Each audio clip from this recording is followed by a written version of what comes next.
Shamantakas Infraswari Shamantakas Aurum Premium 2, 3 and 4 BHK luxurious apartments near Pragati Nagar Kaman, Bajpalli, Hyderabad. ప్రస్తుతం మనతో పాటు మందకృష్ణ మాదిగున్నారు, వారితో మాట్లాడదాం. చెప్పండి, సుదీర్ఘ పోరాటం తర్వాత సుప్రీంకోర్టు చారిత్రక తీర్పిచ్చింది, కానీ చాలా మంది వ్యతిరేకిస్తున్నారు. ఈరోజు భారత్ బంద్ కూడా పిలుపునిచ్చారు. కొంతమంది దళితుల ఓట్ బ్యాంక్ కోసమే ఇదంతా చేస్తున్నారు అంటారు. వాళ్ళకి మీరేమంటారు? భారత్ బంద్ లేదు, ఏ బంద్ లేదు. వాళ్ళే బంద్ చేసుకొని ఇంటికాడ కూర్చోవాలి, అంతకంటే ఇంకేమని. వాళ్ళే బంద్ చేసుకోవాలి. ఇవన్నీ ఏదన్నా మనం సమాజం ముందు మాట్లాడుతున్నప్పుడు సమాజం హర్షించాలి. వాళ్ళని ఈసడించుకుంటుండ్రు. వర్గీకరణ వ్యతిరేకిస్తూ మాట్లాడేటోళ్ళని చూసి సమాజం ఈసడించుకుంటుంది. తీర్పు తర్వాత పత్రికల్లో వ్యాసాలు వచ్చినాయి, సమాజం నుంచి మేధాలు రాశారు, అందరూ వర్గీకరణకు అనుగుణంగా రాశారు. తీర్పు తర్వాత ఎలక్ట్రానిక్ మీడియాలో, సోషల్ మీడియాలో బాగా చర్చ జరిగింది. చర్చకు వచ్చిన ప్రతి ఒక్కరు వర్గీకరణ సపోర్ట్ చేశారు, ఎక్సెప్ట్ ఈ వర్గం నుంచి కొంతమంది స్వార్థపరులు తప్ప. న్యాయ వ్యవస్థ వర్గీకరణకు అనుకూలంగా ఉన్నది. తెలుగు నేల మీద ఉన్నబడి అన్ని పార్టీలు వర్గీకరణకు అనుకూలంగా ఉన్నాయి. ఇప్పుడు మీరు ఎవరి అభిప్రాయాన్ని గౌరవించినట్టు? మీరు రాజకీయ పార్టీల అభిప్రాయానికి మీ వాదన భిన్నంగా ఉన్నది, కమిషన్ల అభిప్రాయానికి మీ వాదన భిన్నంగా ఉన్నది, కోర్టు తీర్పుల అభిప్రాయానికి మీ వాదన భిన్నంగా ఉన్నది, సమాజం అభిప్రాయాలకు మీ వాదన భిన్నంగా ఉన్నది. పోనీ మీరు అంబేద్కర్ వాదనను గౌరవిస్తారంటే అంబేద్కర్ వాదన గౌరవించారు. అంబేద్కర్ దళితుల్లో ఉండబడే ప్రతి కులం తమ జనాభా కంటే మించి రిజర్వేషన్ ఎవరు పొందొద్దు, ఉన్న అవకాశాలు అందరూ పంచుకోవాలని చెప్పేశాడు. పంచుకోవాలని ఎంఆర్పిఎస్ కూడా అంటుంది. అంటే వర్గీకరణ వ్యతిరేకించే స్వార్థపరులు అంబేద్కర్కు గౌరవం ఇవ్వరు, న్యాయ వ్యవస్థకు గౌరవం ఇవ్వరు, పార్టీల అభిప్రాయానికి విలువనివ్వరు, కమిషన్లకు విలువనివ్వరు, సమాజానికి విలువనివ్వరు. అంటే వాళ్ళు సమాజం నుంచి రోజు రోజు దూరం అవుతున్నారనే విషయం రుజువు అవుతుంది. ఇప్పుడు దళితులను ఊరికి దూరంగా పెట్టిన అంటున్నారు చరిత్రలో. ఇప్పుడు సమాజానికి దూరంగా పోతున్నది ఎవరు? వర్గీకరణ వ్యతిరేకించే స్వార్థపరులు. కాబట్టి ఆ వర్గీకరణ వ్యతిరేకించే వాళ్ళు వాళ్ళ నిర్ణయాన్ని మార్చుకోవాలి, సమాజ స్రవంతిలో కలిసి రావాలి, సమాజ అభిప్రాయానికి అనుగుణంగా ముందుకు రావాలి. అది నేను మీపై మాజీ ఎంపీ హర్షకుమార్ చేసిన వ్యాఖ్యలు ఏ విధంగా చూస్తారు? ఆంధ్రప్రదేశ్ తెలంగాణలో తప్ప ఎక్కడ ప్రయోజనాలు లేదు అని అంటున్నారు ఆయన. సో ఆయన గురించి నేను మాట్లాడా. ఆయనకు వాళ్ళ కులంలోనే విలువ లేదు, వాళ్ళ కులంలోనే గౌరవం లేదు. మాలలు ఎక్కువ ఉన్న జిల్లా అది, తూర్పుగోదావరి జిల్లా మాలలు ఎక్కువ ఉన్న జిల్లా. ఒకరోజు వర్గీకరణ అడ్డుకుంటామని చెప్పి ఒక 10,000 మందితో మీటింగ్ పెట్టిండు. నేను అక్కడనే కొన్ని లక్షల మందితో మీటింగ్ పెట్టిన. ఆ రోజు అక్కడి నుంచి వెళ్ళిపోయాడు. మాదిగలు తక్కువ ఉన్నారని ఆయనే ప్రచారం చేసిండు. ఆయన జిల్లాలో మాలలు ఎక్కువ ఉన్నారని ఆయన ప్రచారం చేసిండు. ఆయన సొంత జిల్లాలో ఆయన మీటింగ్ పెడితే 10,000 మంది వచ్చిండు.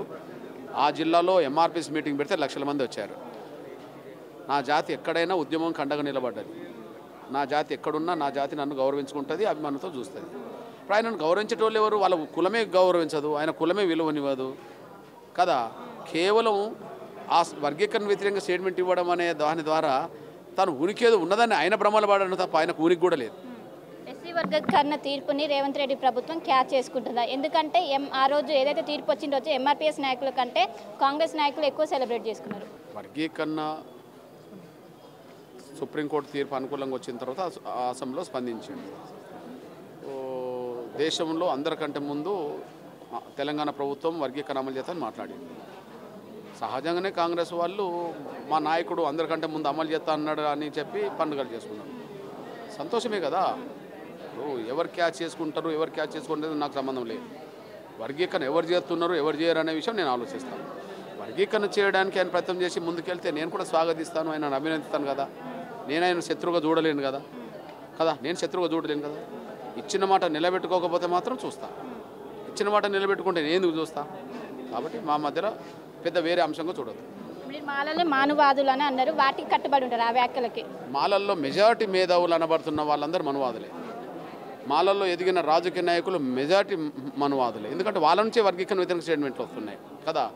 నీ పక్క దళితులు, నీ పక్కన వెనుకబడ్డ వాళ్ళ హక్కులను హరించాలని ప్రయత్నం చేసే వాళ్ళే వర్గీకరణ వ్యతిరేకించే వాళ్ళు. మానవ హక్కులను గౌరవించిందే మనవాదం అవుతాయి. మరి వర్గీకరణ వ్యతిరేకించిన వాళ్ళు ఎవరు ఉంటుతారు? మనవాదులు అవుతారు. మెజారిటీ వాళ్ళు మనవాదులు అంటున్నా. అందులో ఒకరో ఇద్దరు నా తమ్ముళ్ళు ఉన్నారు, వాళ్ళ పేర్లు నేను చెప్పేశాను. ఒక నాగర్ కర్నూలు నుంచి ఒక ధర్మరాజు అనే తమ్ముడు ఉన్నాడు, మాల. వర్గీకరణ జరగాలని ఉద్యమాలు చేస్తాడు అతను. వర్గీకరణ కావాలని చెప్పి ఇప్పుడు ప్రకాశం జిల్లా నుండి వచ్చిన ఒక రమేష్ అనే తమ్ముడు ఉన్నాడు, అతను మాల. ఎంఆర్పిఎస్ ఉద్యమం మొదలు పెట్టక ముందు నుంచి ఆయన మాకు అందుబాటులో ఉన్నాడు.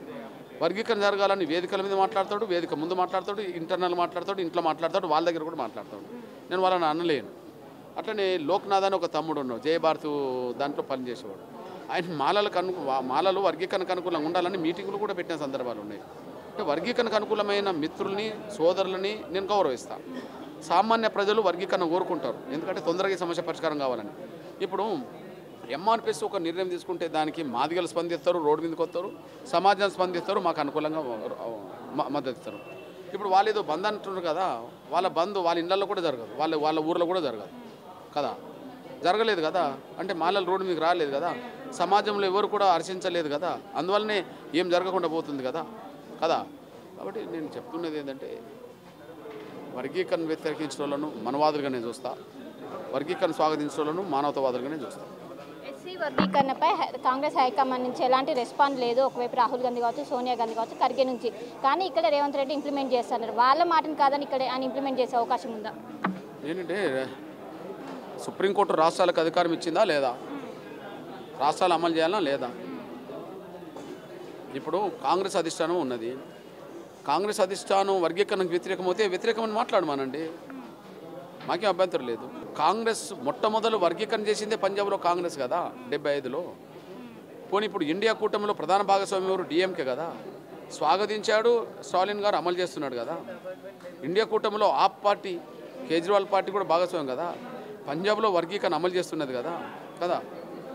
మరి మొట్టమొదలు అమలు చేసింది మీరే, కాంగ్రెస్.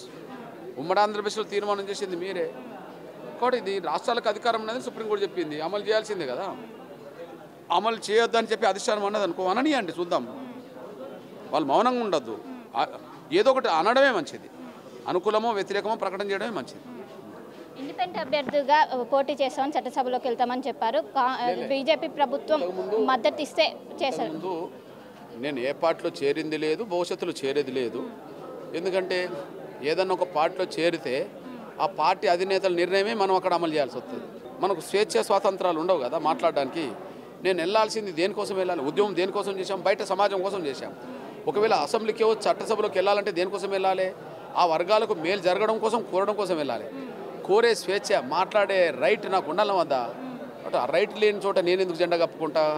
కాబట్టి స్వతంత్రంగా ఉండే నా ప్రయత్నం నేను చేస్తాను. స్వతంత్రంగా ముందుకెళ్ళడం కోసం ఎవరు సాగుపడి చేస్తే వాళ్ళ కొండగా నిలబడుతున్నారు. సో మొత్తం మీద మనం చూసుకున్నట్లయితే ఏదైతే వ్యక్తిగత కారణాల వల్లనే ఎవరైతే మాలలు కావాలని ఇప్పుడు ఏదైతే ఎస్సీ వర్గీకరణ తీర్పును కావాలని వ్యతిరేకిస్తున్నారో దీనిపైన ఇప్పటికే ఇన్ని రోజులు ఎలాంటి అభిప్రాయం చెప్పండి, ఇప్పుడు కావాలని దీన్ని రాజకీయం చేస్తున్నారు. ఇంకోవైపు ఇప్పటికే 30 ఏళ్ళ సుదీర్ఘ పోరాటం అనంతరం సుప్రీంకోర్టు ఇలాంటి చారిత్రక తీర్పు ఇచ్చింది. అలాంటిది గౌరవించాల్సి పోయింది. ఈ విధంగా చేస్తున్నారు. ఎవరు ఎన్ని చేసినా కూడా ఇది ఈ విధంగానే ముందుకు పోతుంది. ఎట్టి పరిస్థితుల్లో కూడా వెనకకు తగ్గేదే లేదంటే ఒకవైపు మందకృష్ణ మాదిగా చెప్తున్నారు. కనపర్సన్ వీడియోతో కలిసి శిల్పా టీవీ హైదరాబాద్. మరిన్ని వీడియోస్ కోసం ఛానల్ ని సబ్స్క్రైబ్ చేయండి, లేటెస్ట్ అప్డేట్స్ కోసం వాట్సాప్ ఛానల్ ని ఫాలో చేయండి అండ్ లింక్ డిస్క్రిప్షన్ లో ఉంది.